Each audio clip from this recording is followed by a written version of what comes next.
I'm Sue Stockdale, and welcome to the fourth series of Access to Inspiration, the podcast series where you can be inspired by people who may be unlike you. We hope that their stories and insights help you to transcend your day-to-day challenges and reflect on what you are capable of achieving. Thanks for continuing to send us your feedback about the impact that these podcasts are having on your work and your life. It's really heartening for us to know that they are making a positive difference. And you may recall that in the final episode of Series 3, adventurer Paul Rose talked about the importance of being useful. Well, he has put his idea into action and agreed to be our first Access to Inspiration ambassador, helping us to spread the message of the podcast to a wider audience. We thank you, Paul, for your ongoing support. Another key member of our team is Matías de Ezcurra, who edits our podcasts and makes them sound great. Matías, who lives in Argentina, talked to me about his work, which involves more than just editing podcasts. And I was also curious to find out if the podcasts have an inspirational effect on him. So tell us, what is your job when you're being a sound designer? What does it involve? Well, actually, sound designer job involves a lot of things, but my work involves much more things. For example, I play the cello, so I teach cello. That's part of my job. I studied electroacoustic composition in university. While I was studying music and I was playing, I never thought I could make a living from playing. Then you see that you can, well, but there are different ways to do it. But I started working in editing sound mainly for television and then for movies. And then 2 years ago, I found these sites like People Per Hour, like Upwork, where you can work online and to a lot of places in the world. And then I started editing podcasts, and my field of work expanded a lot. It became anything that is related to sound editing or creating effects or editing music or playing, or mainly is that I edit sound in different ways. And the other half of my day is I teach cello. I give lessons in the music school here. And well, with all of that, I make my living. I always enjoyed doing different things and learning different things. When I was younger, I was learning. I thought, should I focus just in playing music? Should I focus just in sound? I studied engineering first for a couple of years before deciding to go into composition. But as they are all related, so far I managed to keep it like that. So really, sound is at the heart of everything that you're doing, whether it's teaching cello, whether it's editing film soundtracks, editing podcasts. Sound is at the heart of what you're doing. I guess I'm wondering, when you're listening to sound, what does it evoke within you? That's a good question. When I started studying composition, it was electroacoustic composition. And in that kind of music, you focus in sound itself. It's not focusing just in notes or in melodies. It focuses on the sound itself. So I studied sound, and we studied how the ear works and how the physics of the sound work. And I was fascinated by it. Just the idea of air particles vibrating, and at some point something hit it something else, and that vibration was transformed in different ways until it got to your ear, and your brain makes some interpretation, and you hear something and you feel something. Then a lot of things happen, and then they become something completely different inside every person. You will hear something and you will feel something, and I will feel something else just by a sound, depending on your experiences. What I'm hearing is your fascination with the process of how sound is created and the effect it has on the recipient. Yes, I was always fascinated by that. When I studied electroacoustic composition, then I started to realize I was really fascinated by sound itself.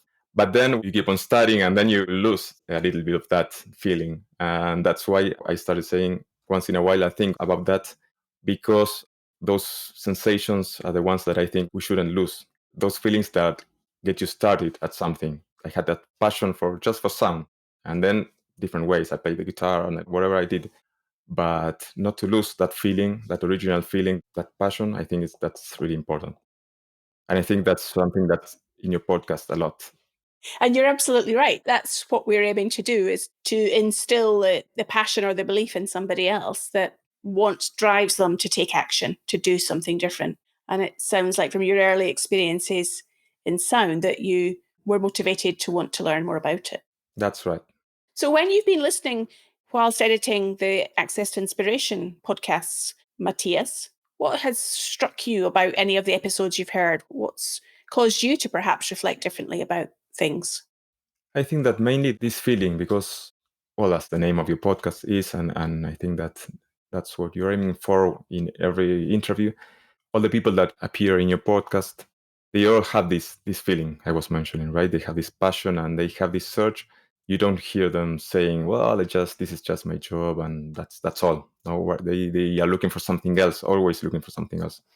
I think that's crucial in life. We should always be looking for something else and looking to enjoy as far as we can, because we have different situations and sometimes it's harder than others.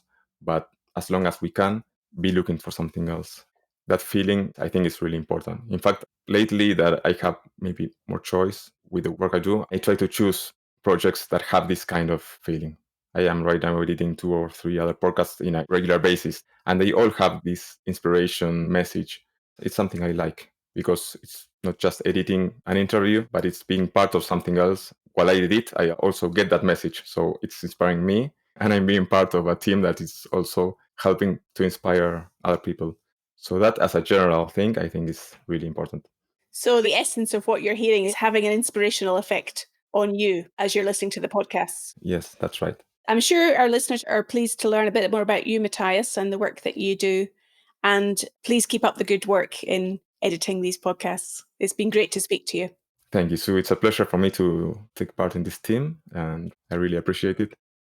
Now, looking forward to the upcoming series, there are 2 themes that stand out from all of the episodes, which are sustainability and pioneering.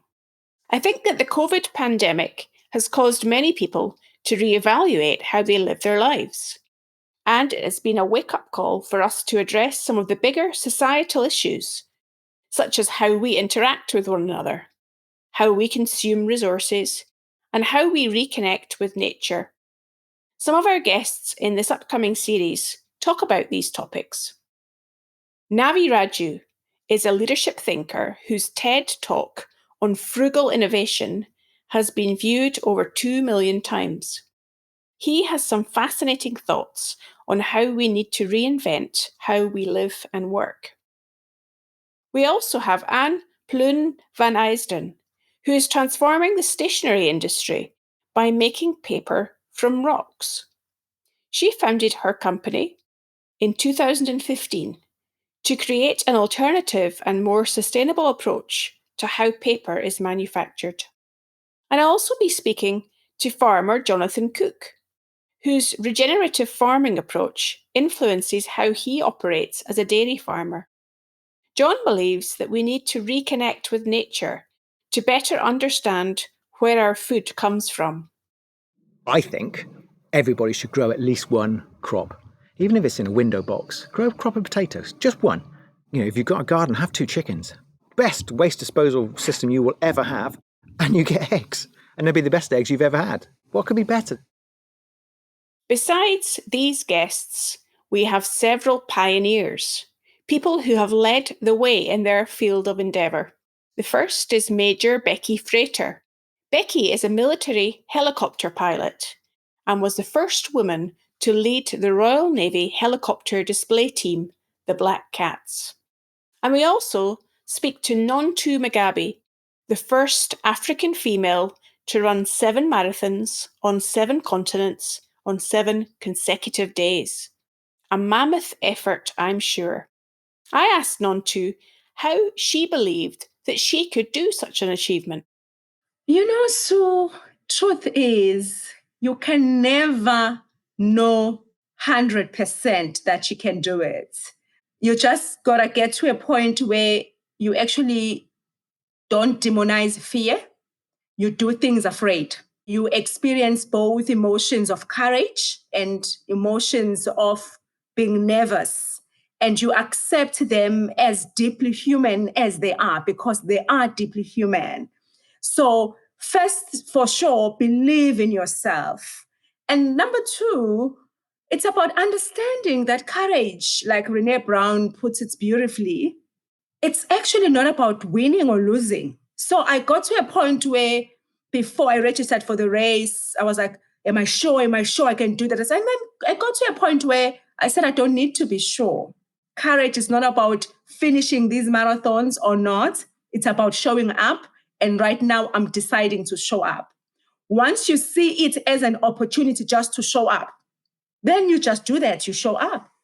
I hope that this preview has given you a taste of what's to come, and that you will enjoy these amazing stories from people around the world.